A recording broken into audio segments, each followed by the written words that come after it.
Hello dear students, good morning.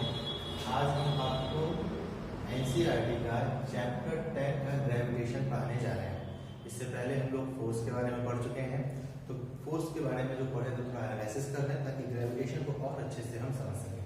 जैसा कि हमने देखा है, to produce motion in every object, किसी भी ऑब्जेक्ट में मोशन प्रोड्यूस करने के लिए, किसी ऑब्जेक्ट को स्टेशनरी पोजीशन से मोशन में लाने के लिए फोर्स इज नेसेसरी। फोर्स की हमें जरूरत है, ठीक है। Types of force exist in nature.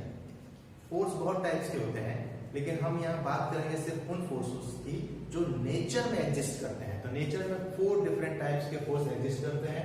First है स्ट्रॉन्ग न्यूक्लियर फोर्स, सेकेंड है वीक न्यूक्लियर फोर्स। दोनों को ही हम न्यूक्लियर फोर्स बोल रहे हैं। स्ट्रॉन्ग न्यूक्लियर फोर्स क्या है? तो strong nuclear force is responsible for binding proton and neutrons in the atom of nucleus. हम जानते हैं कि एटम के न्यूक्लियस में 2 पार्टिकल्स होते हैं, प्रोटॉन्स एंड न्यूट्रॉन्स। तो इन दोनों के बीच जो अट्रैक्शन फोर्स लगता है उसको हम बोलते हैं स्ट्रॉन्ग न्यूक्लियर फोर्स। यानी ध्यान देने वाली बात है कि strong nuclear force is a type of attraction force. Second है weak nuclear force, responsible for radioactive decaying by being able to convert a proton into a neutron or vice versa। Week nuclear force भी atom के nucleus के बीच लगता है, जिसमें जब radio active decaying होता है तो प्रोटॉन न्यूट्रॉन्स में कन्वर्ट होते हैं या न्यूट्रॉन प्रोटॉन्स में कन्वर्ट होते हैं।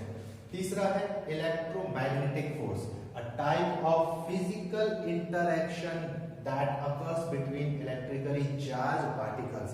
जो इलेक्ट्रिकली चार्ज पार्टिकल्स होते हैं उनके बीच लगने वाले फोर्स को बोलते हैं इलेक्ट्रोमैग्नेटिक फोर्स, जो कि 10⁻30 टाइम्स स्ट्रॉन्गर होता है हमारे लास्ट फोर्स ग्रेविटेशनल फोर्स से। और इलेक्ट्रोमैग्नेटिक फोर्स का जो नेचर है वो आपको अट्रैक्टिव और रिपल्सिव दोनों होता है, क्योंकि हम जानते हैं कि like charges are repel to each other and unlike charges are attract to each other। अगर like charges के बीच लग रहा होगा तो उनके बीच रिपल्सन होगा, और unlike charges के बीच लग रहा होगा तो उनके बीच अट्रैक्शन होगा। सबसे लास्ट फोर्स जो कि हमारे चैप्टर का मेन है वो है gravitational force. Gravitational force weakest force present in nature. यहां मैंने लिखा है weak nuclear force, but it is not a weak. सबसे वीकेस्ट फोर्स जो है नेचर में वो है ग्रेविटेशनल फोर्स, जो कि इस यूनिवर्स में हर एक पार्टिकल्स के बीच लगता है। ऐसा पार्टिकल्स जिसके पास अपना मास है, चाहे वो सेलेस्टियल हो टेरेस्ट्रियल हो, उससे कोई फर्क नहीं पड़ता। ब्रह्मांड में हो या हमारी धरती को, हर एक ऑब्जेक्ट के बीच एक अट्रैक्शन फोर्स लग रहा है, उसको बोलेंगे हम ग्रेविटेशनल फोर्स। तो हमें यहाँ पता चला कि जो फोर्स हम पढ़ने वाले हैं ग्रेविटेशनल फोर्स, वो नेचर में सबसे वीकेस्ट फोर्स है, और इसका नेचर जो है वो अट्रैक्शन का है। ये हर चीज को अपनी ओर अट्रैक्ट करेगी, ठीक है। आगे देखें, फोर्स का एक और टाइप होता है contact force and non contact force. ये आप जानते हैं, इसमें ज्यादा डिटेल में नहीं जाऊंगा मैं सिर्फ नॉन कांटेक्ट की बात करूंगा। जैसे हमारा देखा इलेक्ट्रोमैग्नेटिक फोर्स और ग्रेविटेशनल फोर्स, ये दोनों ही नॉन कांटेक्ट फोर्स हैं।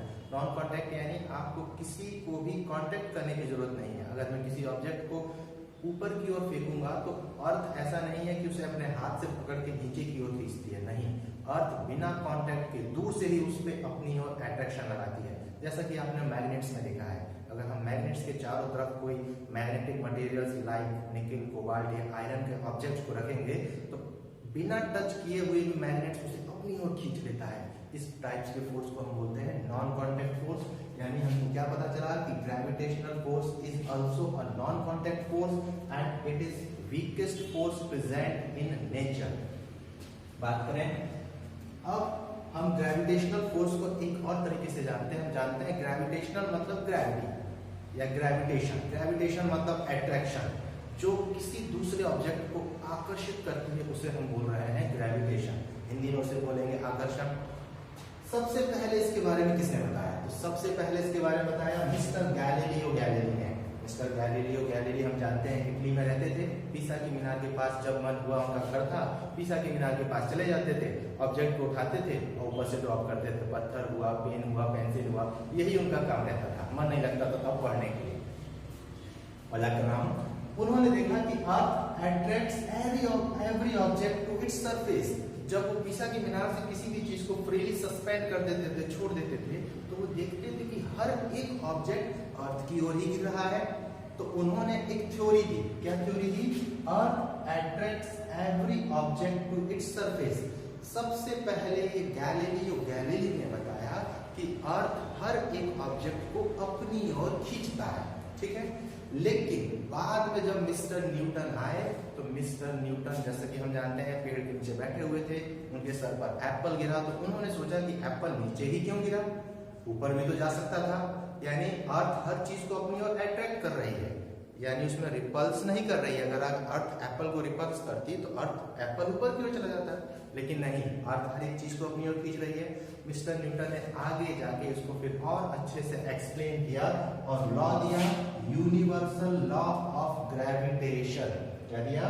Universal law of gravitation. Gravitation मतलब आकर्षण, कि अर्थ हर चीज को अपनी ओर क्यों आकर्षित कर रही है, कैसे आकर्षित कर रही है।